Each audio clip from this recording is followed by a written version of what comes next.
ignorance is bliss, Gary. At times, I think ignorance is bliss. Yeah, but if we're talking about a mass wake-up, then people are going to have to, So, right, moving on from that then. So you're telling us, you're saying to me then, okay, Gary, you might not be looking at the kind of full agenda, right? Well, that's why you're here then, Tony, is to give us the full agenda. What is the full agenda? Well, I think at the moment that mankind, the human race itself, has been enveloped by has been taken over by some very ancient force that is actually manipulating humanity towards a certain direction of travel.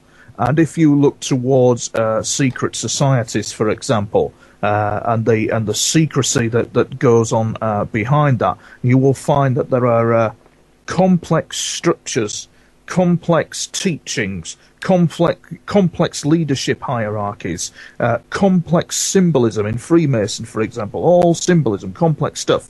And some researchers have absolutely concluded, after years of looking and searching and so on and so forth, have concluded that this is probably not human what is causing all this. It's something out there that is been with us a very long time in terms of the human race, but is very, very ancient. And it's kind of what's the word I'm looking for? What is the word I'm looking for? Its presence is seen. Its presence is placed in front of us through symbolism and so on and so forth, and yet it isn't seen. It's hid in plain view, in other words. There are, for example, people who are into the dark side of the occult and all that kind of thing, but it goes deeper than that, and has been responsible for entrapping humanity into a certain direction that it's heading down at the moment. The chaos, the austerity measures in this country that are going on at the moment are a direct threat to this country's national security. Of that there is no doubt. That there is a national security threat. This is not the work of a government saying, oh, well, we're broke, we've got to cut back. That's what it appears. But behind the scenes is definitely an agenda going on that's designed to subvert the country, designed to disrupt the country and other countries as well. If you look in Libya at the moment, Tripoli, the Middle East, there is a campaign at the moment to take them over covertly, a bit like something like Operation Ajax that happened in Iran, where they deposed the Shah, which is sponsored by the CIA and MI6. So there's these kind of agendas that are at play, and therefore humanity is left very limited in its scope and perception of what is going on around it. And they don't like it one iota when people are waking up and finding out answers to questions via the UFO phenomena or all that kind of thing. A number of researchers have been mysteriously killed because they went too deep.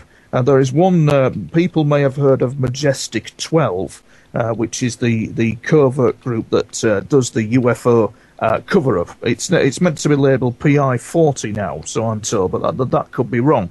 But during Roswell in 1947, Majestic was meant to be formed to discover what was going on with the UFO phenomenon. But unbeknown to Majestic, there was another secretive intelligence organisation called the Collins Elite, who reached some startling conclusions regarding the UFO cover-up. Their perception was that the UFO cover-up was actually linked to demonology. And interestingly enough, the Catholic Church also has studied demonology and has a big library on the subject. So we know that there's something very dark. During my UFO experiences and that of other researchers as well who've really gone into this, because they're trying to find answers to questions, we've discovered that there is definitely something there that is keeping humanity in a straitjacket. Russian cosmonauts reported something called space whispering when they were up in the air with their satellites and so on and so forth, and their spacecraft. Some of these were highly decorated men, highly decorated Air Force veterans during the time of the Politburo and Brezhnev. They came back down to Earth and landed and said that they had had an incident known as space whispering, whereby something or somebody had been whispering to them that they shouldn't be in space, they should go back home, that they weren't welcome, and so on and so forth. some of these cosmonauts needed psychiatric treatment because of these incidents that had occurred to them. It was known as space whispering. And the thing is that I've reason to suspect that it's probably part of the same force that is manipulating humanity towards a very sinister agenda that will go beyond 2012. It'll definitely go beyond 2012. I have a feeling that 2012 might be the dawning of something. The dawning of a very dark age upon mankind is maybe what the Mayans were seeing when they were doing 2012, when they did the pre-cognitive remote viewing, as I would call it, of 2012, the psychic seeing of the world ending. And this is what it's really about. That's why it's so important that the UFO disclosure is more open than what it is, because at the moment it's not, and it's helping us stay in our own prison. And I'm very concerned over what I see in this country at the moment, as I say again, regarding austerity measures and the fact that our public services are being taken away from us and all this kind of thing. It's not as it appears to be, and it's a direct